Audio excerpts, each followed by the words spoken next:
পাওনা টাকা চাওয়া নিয়ে প্রাণনাশের অভিযোগ। রাতে লাশ নিয়ে সড়কে বিক্ষোভ স্বজনদের। পাওনা টাকা চাওয়াকে কেন্দ্র করে ঝিনাইদহে মোহাম্মদ আলী নামে এক দোকানিকে পিটিয়ে প্রাণনাশের ঘটনায় লাশ নিয়ে বিক্ষোভ শুরু করেছেন স্বজনরা। সদর উপজেলার ঝিনাইদহ চুয়াডাঙ্গা মহাসড়কের উত্তর নারায়ণপুরে ত্রিমোহনী মোড় অবরোধ করে বিক্ষোভ করেন নিহতের স্বজন ও এলাকাবাসী।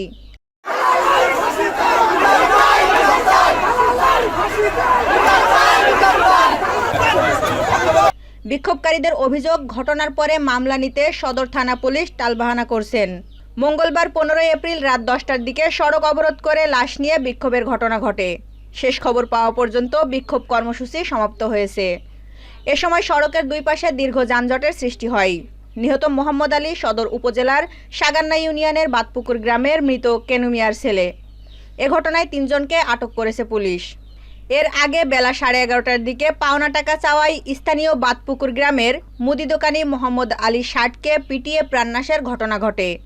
আটককৃতরা হলেন অভিযুক্ত আসাদুল ইসলাম 19, তার বাবা আশকর আলী 62 ও আশকর আলীর স্ত্রীকে আটক করেছে পুলিশ।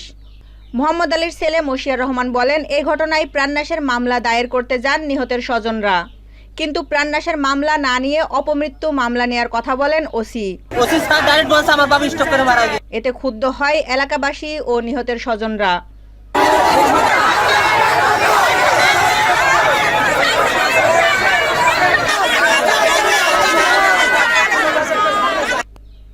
ক্ষুব্ধ হয়ে নিহতের স্বজন ও এলাকাবাসী সড়ক অবরোধ করে লাশ নিয়ে বিক্ষোভ করেন।